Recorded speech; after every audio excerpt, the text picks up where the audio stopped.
وَلَقَدْ يَسَّرْنَا الْقُرْآنَ لِلذِّكْرِ فَهَلْ مِن مُّدَّكِرٍ.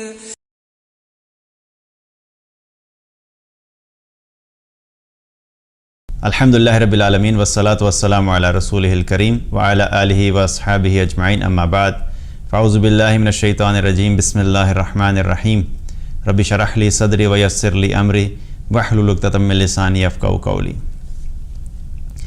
وَإِذَا قِيلَ لَهُمْ آمِنُوا كَمَا آمَنَ النَّاسُ قَالُوا أَنُؤْمِنُ كَمَا آمَنَ السُّفَهَاءُ أَلَا إِنَّهُمْ هُمُ السُّفَهَاءُ وَلَكِنْ لَا يَعْلَمُونَ. اور جب ان سے کہا جاتا ہے کہ ان لوگوں کی طرح ایمان لاؤ تو یہ جواب دیتے ہیں کہ کیا ہم ایسے ایمان لائیں جیسے یہ بیوقوف ایمان لائے ہیں.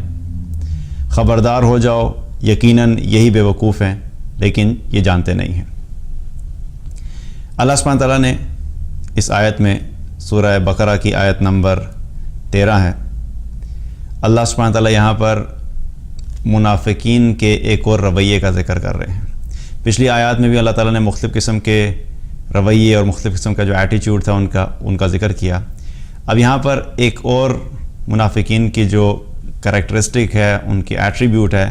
اس کے بارے میں اللہ تعالیٰ بتا رہے ہیں. اسلام کی جب دعوت شروع ہوئی، نبی صلی اللہ علیہ وسلم نے لوگوں کو دین کی طرف بلانا شروع کیا تو وہ دعوت تمام لوگوں کے لیے بالکل ایکول تھی، برابر تھی. کسی خاص شخص کے لیے کوئی خاص مختلف دعوت نہیں تھی، وہ سب کے لیے برابر تھی، ایک جیسی تھی. کچھ لوگ تھے جنہوں نے اس دعوت کو سمجھا، ایمان کی حقیقت کو سمجھا، اللہ کی بندگی کی امپورٹنس کو سمجھا اور شرک سے نکلے اور ایمان کی طرف آئے، اور وہ پکے دل کے ساتھ ایمان کی طرف آئے. اور جب وہ ایمان کی طرف آئے تو پھر وہ ایسے ایمان کے ساتھ اس پہ ڈٹ گئے کہ پھر انہوں نے کسی بھی قسم کی رکاوٹ کا سامنا کرنے کو مشکل نہیں سمجھا. تو وہ تو ٹھہرا ایمان والے جو صحابہ تھے. اور پھر دوسرے لوگ تھے جنہوں نے اس کو رد کر دیا، بالکل ہی کفر میں رہے اور مستقل کفر ہی کا رویہ اختیار کیا. تو وہ لوگ تو ہو گئے کفار اور مشرکین. اور یہ جو تیسری کیٹیگری تھی، جو یہ منافقین تھی، جو ظاہری طور پہ یہ شو کرتے تھے کہ وہ ہیں مسلمان، لیکن اندر سے کیا تھا، ان کے دل میں نفاق تھا، دل میں کفر تھا. اور اس نفاق کی وجہ سے ان کا جو ٹوٹل فوکس تھا وہ کیا تھا کہ کسی طریقے سے ہمارا دنیا کا فائدہ حاصل ہو ہمیں. اور دنیا کا فائدہ حاصل کرنے کے لیے اگر انہیں مسلمانوں کا ساتھ دینا پڑتا، جب وہ دیکھتے کہ مسلمانوں کا پلڑا بھاری ہے تو وہ مسلمانوں کے ساتھ ہو جاتے. وہ یہ شو کرتے کہ ہم ان کے ساتھ ہیں. اور پھر جو ہی وہ دیکھتے کہ اب مسلمان تھوڑے سے کمزور پڑ رہے ہیں اور کہیں پہ کفار کا پلڑا بھاری ہو گیا ہے تو وہ ان کے پاس جاتے، ان کو یہ شو کرتے کہ ہم تمہارے ساتھ ہیں. اور جب اس رویے کو دیکھا گیا تو اللہ سبحانہ تعالیٰ نے ان سے کہا کہ تم ایمان لاؤ ایسے جیسے صحابہ ایمان لائے ہیں،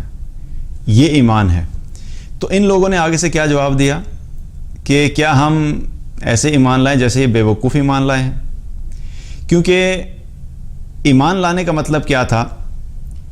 کہ اس وقت اگر کوئی بھی شخص اپنے دین کو چھوڑ کے اسلام میں داخل ہوتا تھا تو اس کا مطلب کیا تھا کہ اب اس کے لیے مشکلات شروع ہو گئیں. اب کسی قسم کی قربانی کی اگر ریکوائرمنٹ آئے گی تو قربانی دینی پڑے گی. اور ایسا ہوا بھی. بلال رضی اللہ عنہ جب ایمان لے کر آئے تو کیا ہوا کہ ان کا جو مالک تھا اس نے ان کو تپتے صحرا میں ریت میں لٹا کر ان کے اوپر پتھر رکھ دیا کرتا تھا اور ان کو ٹارچر دیا کرتا تھا اور ان سے یہ کہتا تھا کہ تم اس دین کو چھوڑ دو. لیکن وہ جتنا ان کو ٹارچر دیتا تھا اتنا ہی وہ اپنی زبان سے احد احد کہتے تھے کہ جب اللہ کو مان لیا، اللہ کو احد مان لیا تو اب میں پیچھے نہیں ہٹنے والا، چاہے میری جان ہی چلی جائے. دوسری طرف عثمان رضی اللہ عنہ، ان کا جو چچا تھا، وہ ان کو ٹاٹ میں لپیٹ کر دھوئیں سے ٹارچر دیا کرتا تھا. اور وہ دھواں جو ہے ان کے ناک میں، ان کی آنکھوں میں جب اور ان کے منہ میں جب جاتا تھا تو ظاہر ہے اس سے ایک اذیت ہوتی تھی. اور وہ بھی یہی کہتا تھا کہ اس دین کو چھوڑ دو، لیکن انہوں نے بھی دین کو نہیں چھوڑا. اور اسی طریقے سے مصعب بن عمیر رضی اللہ عنہ جب اسلام میں داخل ہوئے، ان کے گھر والوں کو پتہ لگا، ان کی والدہ کو پتہ لگا تو ان کی والدہ نے ان کو گھر سے نکال دیا. اور اس طریقے سے نکالا کہ اس گھر سے نکلتے ہوئے انہوں نے ان کے کپڑے بھی ان کو لے جانے نہیں دیے. اور 2 ٹاٹ میں وہ اپنے آپ کو لپیٹ کر رسول اللہ صلی اللہ علیہ وسلم کی خدمت میں حاضر ہوئے. اور جب آپ صلی اللہ علیہ وسلم نے اور صحابہ نے مصعب بن عمیر رضی اللہ عنہ کو اس حالت میں دیکھا تو صحابہ کی آنکھوں سے آنسو جاری ہو گئے. کیونکہ مصعب بن عمیر رضی اللہ عنہ جو تھے وہ بالکل ایک بہت زبردست زندگی گزارتے تھے اور ایک شہزادے جیسی زندگی گزارتے تھے اسلام میں آنے سے پہلے. تو جو اسلام میں آئے تو وہ ساری آسائشیں، ساری فیسلٹیز جتنی بھی تھیں وہ سب ختم ہو گئیں، اب تو قربانی ہی قربانی ہے۔ تو جب یہ سارا ماحول منافقین دیکھتے تھے تو ان کو یوں لگتا تھا کہ یہ تو بڑی بے وقوفوں والی بات ہے کہ آپ کو اپنا مال خرچ کرنے کے بارے میں کہا گیا تو ایمان والوں نے مال خرچ کر دیا، اور ہجرت کا جب معاملہ آیا تو اپنا گھر چھوڑنے کے لیے کہا تو یہ لوگ گھر چھوڑ کے نکل آئے ہیں۔ ان لوگوں نے اپنے بزنس کو لاس کر دیا، اپنے خاندان والوں کو چھوڑ دیا، اپنے علاقے کو چھوڑ دیا، اپنے شہر کو چھوڑ دیا، اپنے مال کی قربانی دینی پڑی تو اپنے مال کی قربانی دے دی، اور یہاں تک کہ اگر کہیں پہ اپنی جان کی قربانی دینے کا موقع آیا اور ریکوائرمنٹ آئی تو انہوں نے اپنی جان بھی دے دی۔ غزوہ بدر کے موقع پہ دیکھا کہ کچھ صحابہ شہید بھی ہوئے۔ تو یہ سب دیکھتے ہوئے ان کو یوں لگتا تھا کہ یہ بہت ہی بے وقوفوں والی حرکت ہے کہ انسان کو اتنا بھی ایکسٹریمسٹ نہیں ہونا چاہیے، اتنا بھی فنڈامنٹلسٹ نہیں ہونا چاہیے کہ اسلام کی خاطر اور اپنے ایمان کی خاطر کچھ بھی قربان کرنے کی باری آئے یا کچھ بھی قربان کرنا پڑ جائے تو یہ لوگ قربان کر دیتے ہیں۔ اب منافقین چونکہ ان کے دل میں ایمان نہیں تھا اور صحابہ کے دل میں ایمان تھا، اور صحابہ حقیقت میں تو وہ دنیا کی حقیقت کو سمجھ گئے تھے۔ ایسا کیوں تھا؟ کیونکہ وہ دنیا کی حقیقت کو سمجھ گئے تھے۔ ایمان لانے کے بعد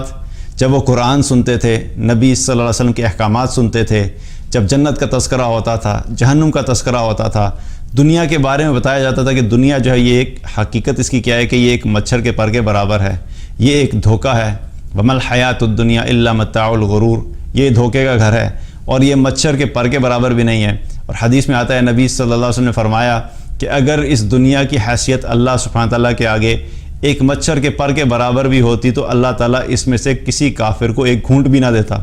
تو جب دنیا کی حقیقت کھل کے صحابہ کے سامنے آ گئی اور آخرت کی حقیقت بھی کھل کے سامنے آ گئی تو ان کے لیے یہ فیصلہ کرنا مشکل نہیں تھا کہ کون سی چیز زیادہ امپورٹنٹ ہے۔ تو انہوں نے اپنی آخرت کو بچانے کے لیے اور آخرت کی بڑی کامیابی کو حاصل کرنے کے لیے، جو کہ حقیقی کامیابی ہے، اس کو حاصل کرنے کے لیے دنیا میں کوئی بھی قربانی دینی پڑی تو اس سے وہ پیچھے نہیں ہٹے۔ لیکن یہ کس وقت ممکن ہوا کہ جب ان کے دل میں اس چیز کا یقین آ گیا کہ دنیا بہت تھوڑے عرصے کی ہے، دنیا کی زندگی بہت کم عرصے کی ہے، ایک دن اس کو چھوڑ کے چلے جانا ہے، ہمیشہ کے لیے اس دنیا میں رہنا نہیں ہے، اور مرنے کے بعد ایک ایسی زندگی آنے والی ہے جس میں یا تو کامیابی ہے اور یا ناکامی ہے، اور اگر ناکام ہوگے تو ہمیشہ کے لیے جہنم، اور اگر کامیاب ہوں گے تو ہمیشہ کے لیے جنت۔ تو کوئی بھی سینسیبل انسان جو واقعی اس چیز پہ ایمان رکھتا ہو اس کے لیے فیصلہ کرنا کوئی مشکل نہیں ہوتا کہ اپنی آخرت کی خاطر اگر دنیا تھوڑی بہت قربان کرنی بھی پڑ جائے تو اس کو کوئی پرابلم نہیں ہوتا۔ لیکن یہ مسئلہ کہاں پہ آتا ہے؟ یہ مسئلہ اس وقت آتا ہے کہ انسان جب آخرت کے بارے میں کوئی زیادہ ایمان اتنا مضبوط نہیں ہوتا، یقین اتنا مضبوط نہیں ہوتا، اس کا علم اتنا زیادہ ہوتا نہیں، آخرت کا تذکرہ ہوتا نہیں، تو آخرت کی محبت جو ہے وہ آہستہ آہستہ کم ہونا شروع ہو جاتی ہے، آخرت آنکھوں کے سامنے سے ہٹنا شروع ہو جاتی ہے، اور چونکہ سارا دن دنیا کی باتیں، سارا وقت مال کی بات، سارا وقت جابس کی بات، سارا وقت اپنے بزنس کی بات، سارا وقت پولیٹکس کی بات، اچھے فیشن کی بات، اچھے کپڑوں کی بات، اچھی گاڑیوں کی بات، اچھے سیل فونز کی بات، سارا وقت جب دنیا کی ڈسکشنز ہوں گی اور انسان سوچتا بھی وہی ہے، بولتا بھی وہی ہے، دیکھتا بھی وہی ہے، تو کیا ہوتا ہے کہ جس چیز کے اوپر یہ سب انرجیز لگتی ہیں اس چیز کے بارے میں انسان کا یقین پختہ ہو جاتا ہے۔ تو ہوتا کیا ہے کہ پھر انسان دنیا جو ہے انسان کے لیے وہ بہت زیادہ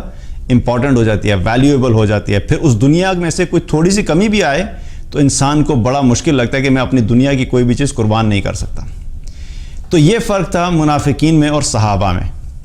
تو صحابہ جب یہ سب کچھ کرتے تھے تو منافقین کو یوں لگتا تھا کہ یہ طرز عمل جو ہے یہ بڑا بے وقوفوں والا ہے کہ اپنے مال کو جب قربان کرنے کا وقت ہے تو مال کو قربان کر دو،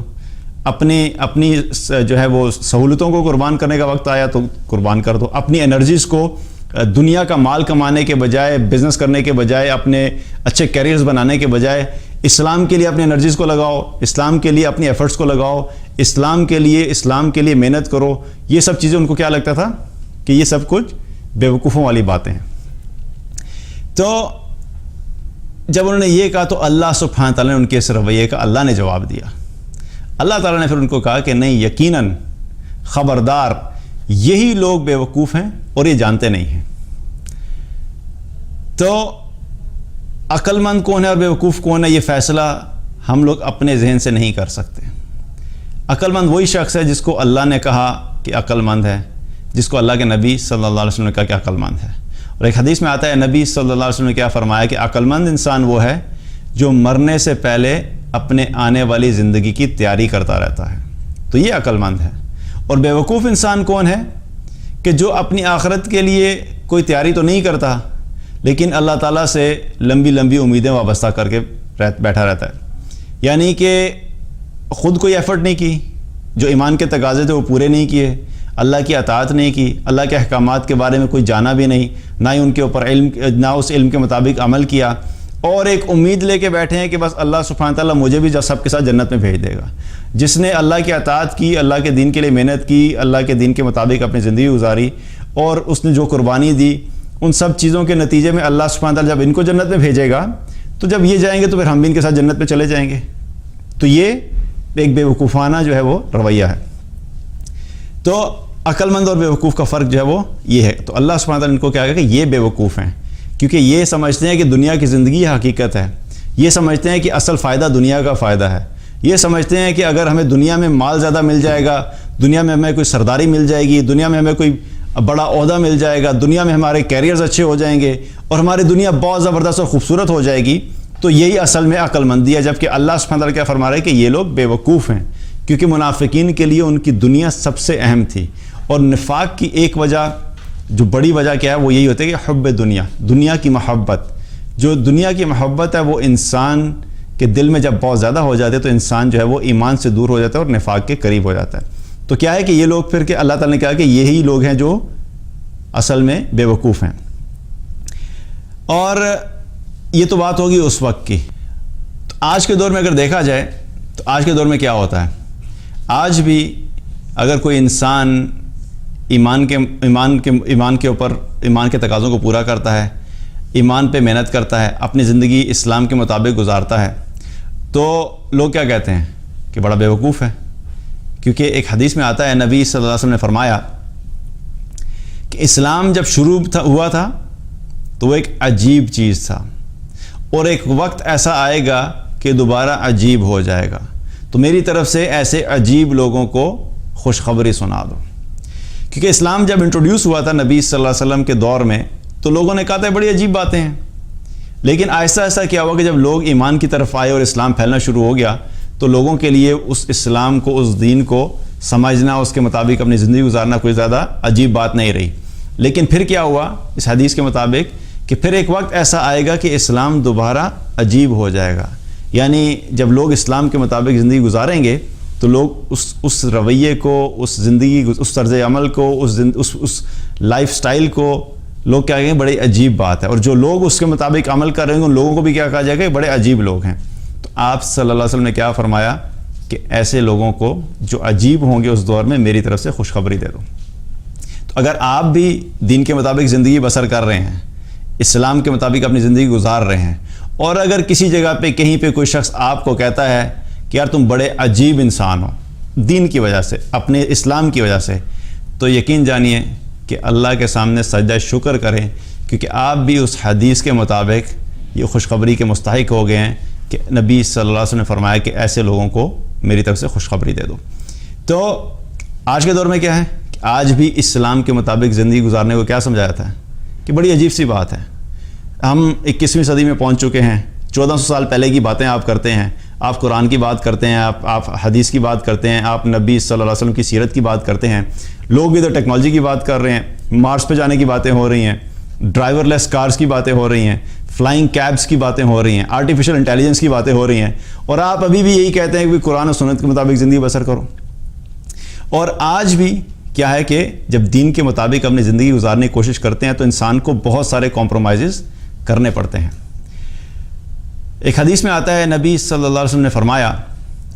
کہ جو انسان اپنی آخرت کو مقصد بنا کے زندگی گزارتا ہے تو اپنی دنیا کا نقصان ضرور کرتا ہے، اور جو دنیا کو اپنی زندگی کا مقصد بنا کے چلے گا وہ اپنی آخرت کا نقصان ضرور کرے گا۔ کیا مطلب کہ جب انسان اپنی زندگی کے فیصلے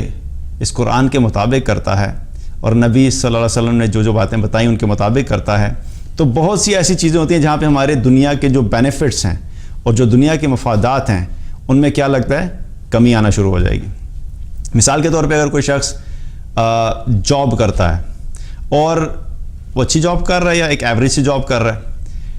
اچانک اس کو ایک ایسی جگہ سے جاب کی آفر آتی ہے جہاں پہ سیلری جو ہے اس کی یہاں کی سیلری سے 3 ٹائمز زیادہ ہے. مثال کے طور پہ ایک فیکٹری ہے جو کہ شراب بنانے کی فیکٹری ہے, وہاں سے جاب کی آفر آ گئی. اب اسی کی جاب جس نے جو جاب کرنی ہے, اگر یہ فائنینس کے اندر ہے یا ایڈمنسٹریشن کے اندر ہے, کسی بھی ڈپارٹمنٹ میں, اب یہاں پہ جو سیلری لے رہا ہے وہ اگر ایک سرٹن سیلری لے رہا ہے, لیکن ایک شراب بنانے کی فیکٹری سے آفر آئی اور وہاں پہ سیلری 3 گنا ہے, تو اب یہ سوچے گا کہ نہیں, میں شراب بنانے والی فیکٹری میں تو جاب نہیں کر سکتا کیونکہ میں تو مسلمان ہوں. تو اب کیا ہے کہ اسلام کی وجہ سے, اللہ کو راضی کرنے کی وجہ سے, اللہ کی اطاعت کے جذبے کی وجہ سے دنیا کا کیا ہے ظاہری طور پہ نقصان ہو رہا ہے, لیکن حقیقت میں کیا ہے کہ یہ نقصان نہیں ہے. یہ حقیقت میں ایسی انویسٹمنٹ ہے اور یہ ایسا ڈیسیژن ہے کہ جس کا فائدہ ہمیں آج شاید دنیا میں نظر نہیں آئے, لیکن آخرت میں اس کا فائدہ ہمیں اس وقت نظر آئے گا جب اللہ سبحانہ تعالیٰ کے سامنے کھڑے ہوں گے اور اللہ تعالیٰ ہمیں کہے گا کہ ٹھیک ہے, اس وقت تم نے میری رضا کی خاطر یہ جو عمل کیا تھا اس کی وجہ سے میں تم سے راضی ہو گیا. تو یہ فائدہ اس وقت نظر آئے گا. اسی طریقے سے اگر آپ نے جاب کرنی ہے, کہیں پہ بڑی سی جاب کی اپرچونٹی آئی, لیکن انہوں نے ایک کنڈیشن ڈال دی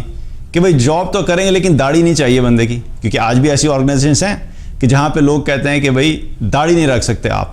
اب جاب بہت اچھی ہے, سیلری بھی اچھی ہے, پیکیج بھی بہت اچھا ہے,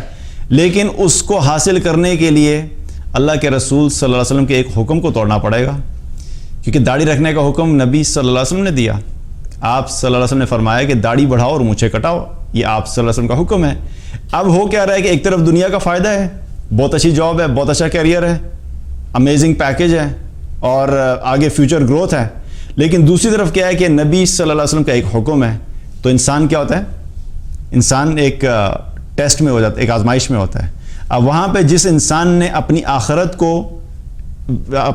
کو ویلیو دی کہ میں نے نبی صلی اللہ علیہ وسلم کے حکم کو نہیں توڑنا, میں اپنی زندگی آپ صلی اللہ علیہ وسلم کے حکم کو سامنے رکھ کے گزاروں گا. اب اس نے داڑھی رکھ لی, داڑھی کی وجہ سے اس کو جاب نہیں مل سکتی. تو اب کیا ہوا, ظاہری طور پہ کیا ہوا کہ اس کو جو بہت بڑا فائدہ دنیا میں ہونے والا تھا, اس کی دنیا میں اس کو چند پیسوں کا نقصان ہو گیا, لیکن اس نے نبی صلی اللہ علیہ وسلم کے حکم کو نہیں ٹوٹنے دیا. اب چاہے ظاہری طور پہ آپ کو اس وقت نقصان نظر آ رہا ہے, لیکن آخرت میں جب اس کا فائدہ نظر آئے گا تو پھر انسان کہے گا کہ کاش میں نے اپنی زندگی کے ہر لمحے میں, ہر موقع پہ اپنے فیصلے قرآن و سنت کے مطابق کیے ہوتے.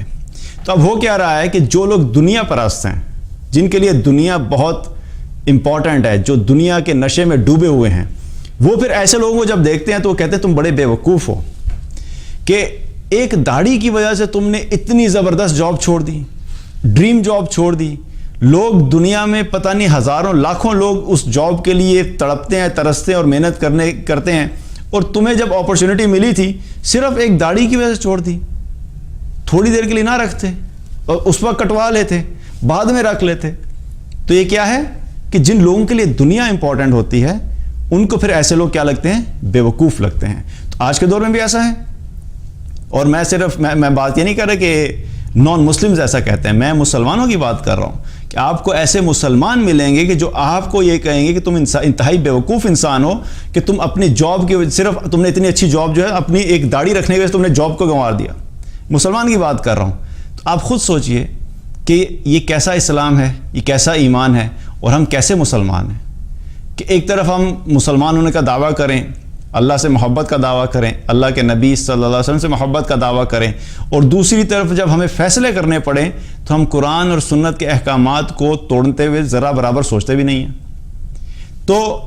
کیا پتہ لگا کہ آج کے دور میں بھی ایسی سچویشن موجود ہے, اور صرف داڑھی کے اعتبار سے نہیں, پردے کے اعتبار سے بھی ہے. اگر کوئی پردہ کرنا شروع کرے تو فوراً کیا باتیں کی جاتی ہیں, آج کے دور میں پردہ کرو گی تو رشتہ کہاں سے ہوگا, اگر پراپر پردہ کرو گی تو تمہیں تو اچھی جاب نہیں مل سکتی, تمہیں اچھی جاب نہیں ملے گی تو تمہارا اچھا رشتہ نہیں آئے گا, اچھا رشتہ نہیں آئے گا تم ساری زندگی جو ہے وہ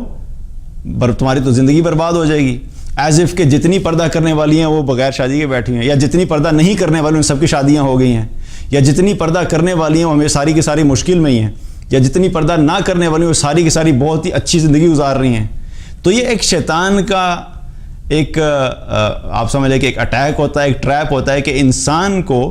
فیصلہ کرتے ہوئے وہ فوراً یہ بتاتا ہے کہ اگر تم نے اسلام کے مطابق فیصلہ کیا تو تمہاری زندگی بالکل تباہ و برباد ہو جائے گی. تو یاد رکھیے کہ پوری کائنات کا جو بادشاہ ہے, جس نے اس پوری کائنات کو بنایا اور اس پوری کائنات میں جو رزق بانٹتا ہے, وہ اللہ سبحانہ تعالیٰ ہے. اولم یعلم ان اللہ یبسط الرزق لمن یشاء ویقدر, کیا یہ جانتے نہیں ہیں کہ اللہ ہی ہے جس کا چاہتا ہے رزق بڑھا دیتا ہے اور جس کا چاہتا ہے کم کر دیتا ہے. امن ھذا الذی یرزقکم من امسک رزقا, اگر اللہ تمہارا رزق بند کر دے تو کون ہے جو تمہیں رزق دے گا. ان اللہ یرزق من یشاء بغیر حساب, اللہ جسے چاہتا ہے بے حساب رزق دیتا ہے. تو یہ رزق کے فیصلے اللہ کرتا ہے. یہ اس کی ڈپینڈنسی جو ہے اس چیز پہ نہیں ہوتی کہ تمہاری داڑھی ہے کہ نہیں ہے, پردہ کرتے ہیں کہ نہیں کرتے ہیں. تو پردہ کریں گے تو کیریئر اچھا نہیں ملے گا, داڑھی رکھیں گے تو کیریئر اچھا نہیں ملے گا. یہ سب کے سب صرف ایک اپنے آپ کو جھوٹے دلاسے دینے والی بات ہے. اور میں چونکہ ابھی ٹائم شارٹ ہے, میں اس میں مزید ڈیٹیل میں نہیں جانے والا. میں نے اپنی زندگی میں خود پرسنلی ایکسپیرینس کیا ہے کہ میں نے بھی جب داڑھی رکھنے کا ارادہ کیا تھا تو اس شیطان نے مجھے بھی بڑے اس قسم کے وسوسے ڈالے تھے کہ داڑھی رکھو گے تو تمہاری تو جاب ایسی ہے, تو تمہاری تو انٹرنیشنل ٹریولنگ ہوتی ہے, تو تمہیں تو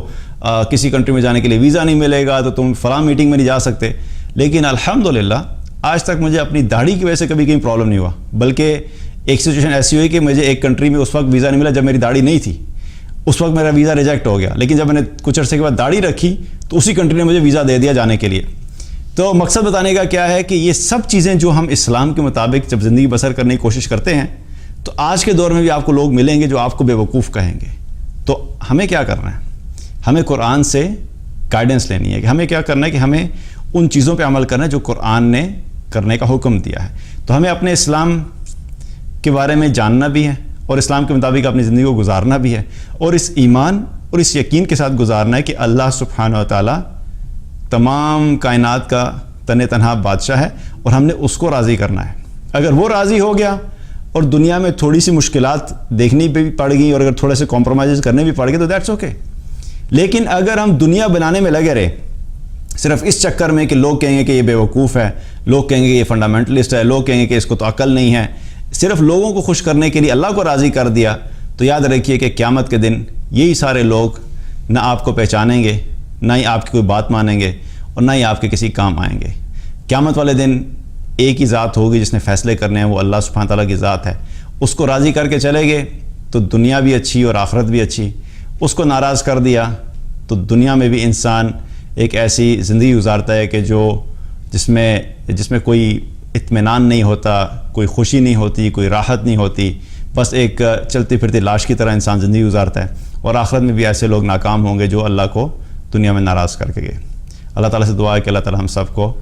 دین کی صحیح فہم عطا فرمائے اور ہمیں ایمان پہ قائم رکھے اور ہمیں استقامت عطا فرمائے اور خاتمہ بالخیر کرے. بارک اللہ علیہ ولکم. السلام علیکم ورحمۃ اللہ وبرکاتہ.